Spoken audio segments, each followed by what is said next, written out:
पांडव, जो हाल ही में अपने पिता पांडु की मृत्यु और मां कुंती के साथ हस्तिनापुर के षड्यंत्रों से बचकर निकले थे, वन में विचरण कर रहे थे। वनवास के दौरान वे अपने जीवन को नए सिरे से व्यवस्थित करने की कोशिश कर रहे थे। भीमसेन, जो अपनी अलौकिक शक्ति और तीव्रता के लिए प्रसिद्ध थे, ने अपनी मां कुंती को अपने कंधे पर बैठाया, नकुल और सहदेव को अपनी बगलों में पकड़ा और युधिष्ठिर और अर्जुन को अपनी भुजाओं पर बिठाकर तेज गति से आगे बढ़ना शुरू किया। पवनदेव के पुत्र भीम ने अपनी अद्वितीय शक्ति से पेड़ों और झाड़ियों को तोड़ते हुए जंगल पार किया।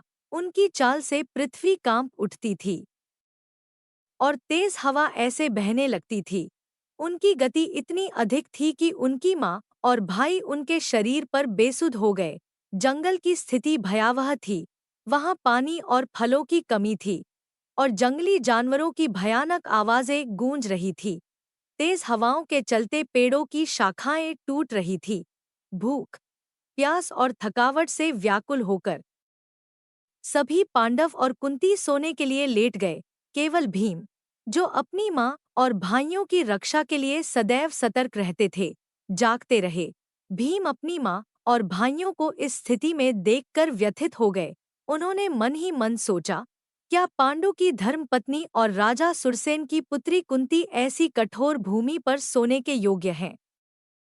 क्या धर्मराज युधिष्ठिर, संसार के श्रेष्ठ धनुर्धर अर्जुन और देवताओं के समान नकुल और सहदेव इस प्रकार की स्थिति के अधिकारी हैं?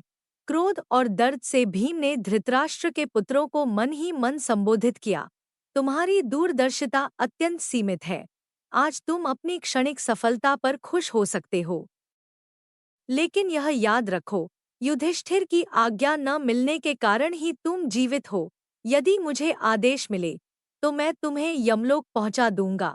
जंगल में पास ही एक शक्तिशाली नरभक्षी राक्षस हिडिंबा अपनी बहन हिडिंबी के साथ रहता था। हिडिंबा अपनी जाति का राजा था। उसका शरीर विशाल और भयंकर था। उसके दांत नुकीले, पेट बड़ा और कंधे पेड़ के तने जैसे थे। वह एक पेड़ पर बैठा हुआ था। तभी उसने हवा में मनुष्यों की गंध सूंघी। उसने अपनी बहन से कहा, हिडिंबी, मुझे मानव मांस की गंध आ रही है। जाओ, देखो कौन आया है। मैं उन्हें खाकर अपनी भूख मिटाऊंगा और उनका रक्त पीने का आनंद लूंगा। हिडिंबी ने अपने भाई की आज्ञा का पालन करते हुए उन लोगों को खोज निकाला। उसने देखा कि 4 भाई अपनी मां के साथ सो रहे थे और भीम उनकी रखवाली कर रहे थे। जैसे ही उसने भीम को देखा, उसके तेजस्वी स्वरूप और सौंदर्य को देखकर वह मोहित हो गई। हिडिंबी ने सोचा, इस व्यक्ति का शरीर पिघले सोने जैसा है और इसके कंधे सिंह के समान हैं। मैं अपने भाई की आज्ञा का उल्लंघन करूंगी, क्योंकि पति का प्रेम भाई से बढ़कर है। हिडिंबी ने अपना रूप बदलकर एक सुंदर स्त्री का रूप धारण किया और भीम के पास जाकर बोली, हे नरश्रेष्ठ, तुम कौन हो और यहाँ क्यों आए हो? क्या तुम्हें पता है कि यह स्थान मेरे भाई हिडिंबा का निवास है? उसने मुझे तुम्हें मारने के लिए भेजा है, लेकिन तुम्हें देखकर मेरा हृदय तुम्हारे प्रति प्रेम से भर गया है। मैं तुम्हें यहाँ से ले जाऊंगी, जहाँ हम दोनों आनंद से रह सकें। हिडिंबी के स्नेह भरे शब्द सुनकर भीम ने उत्तर दिया, हे सुंदरी, मैं अपनी माँ और भाइयों को छोड़कर अपनी इच्छाओं को पूरा नहीं कर सकता। मैं किसी राक्षस से भयभीत होकर कभी भागूंगा नहीं।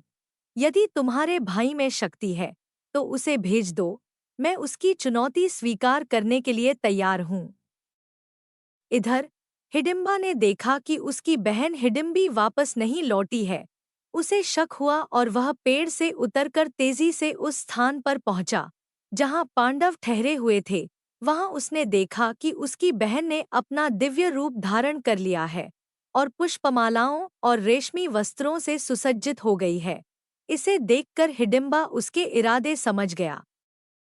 क्रोध में लाल होकर उसने हिडिंबी को डांटा और कहा, हे बहन, जब मैं भूख से व्याकुल हूँ, तब तुमने मेरे भोजन के मार्ग में बाधा क्यों डाली? क्या तुम्हें मुझसे तनिक भी भय नहीं है? तुम अपनी इंद्रियों की तृप्ति के लिए राक्षसों के यश और सम्मान को मिट्टी में मिला रही हो।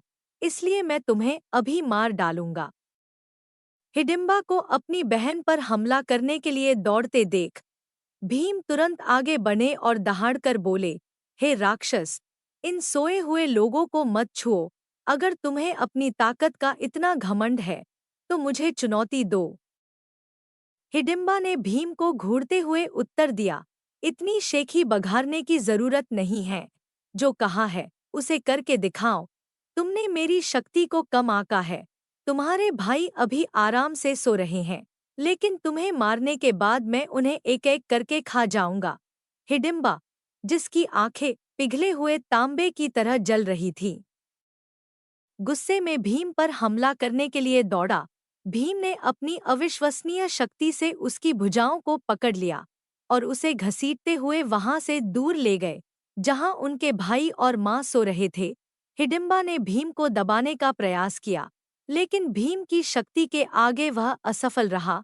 दोनों, जैसे दो विशाल हाथी लड़ते हैं, वैसे लड़ने लगे। उन्होंने आसपास के पेड़ों और झाड़ियों को कुचल दिया। उनकी लड़ाई की आवाज और वृक्षों के गिरने की ध्वनि से युधिष्ठिर, अर्जुन, नकुल और सहदेव जाग गए। कुंती भी नींद से उठ गईं। उन्होंने सामने खड़ी एक सुंदर स्त्री को देखा और आश्चर्य से पूछा, हे कमल समान वर्ण वाली सुंदरी, तुम कौन हो और यहाँ क्यों आई हो? कुंती के इस प्रश्न पर हिडिंबी ने उत्तर दिया, हे देवी, यह वन मेरे भाई शक्तिशाली राक्षस हिडिंबा का निवास है। उसने मुझे आदेश दिया था कि मैं तुम्हें और तुम्हारे पुत्रों को मारकर उसका भोजन तैयार करूं। लेकिन तुम्हारे पुत्र भीम के सौंदर्य और पराक्रम को देखकर मैं उस पर मोहित हो गई और उसे अपना पति मान लिया। मेरा नाम हिडिंबी है। अभी तुम्हारा पुत्र भीम मेरे भाई को घसीटकर दूर ले गया है और वे दोनों युद्ध कर रहे हैं। हिडिंबा और भीम की लड़ाई घोर थी, लेकिन अंततः भीम ने अपनी अलौकिक शक्ति से हिडिंबा को पराजित कर उसकी गर्दन मरोड़ दी। हिडिंबा की मृत्यु के बाद हिडिंबी ने कुंती और पांडवों से अपनी व्यथा व्यक्त की। उसने कुंती से अनुरोध किया कि वह भीम से विवाह करना चाहती है। कुंती ने अपनी सहमति दी, लेकिन यह शर्त रखी कि भीम केवल कुछ समय के लिए उसके साथ रहेंगे और फिर अपने भाइयों और माँ के साथ लौट आएंगे। भीम और हिडिंबी का विवाह हुआ। इस विवाह से हिडिंबी को एक पुत्र हुआ, जिसका नाम घटोत्कच रखा गया, जिसने महाभारत युद्ध में पांडवों की तरफ से महत्वपूर्ण भूमिका निभाई। कृपया वीडियो को लाइक, सब्सक्राइब और शेयर करना न भूलें।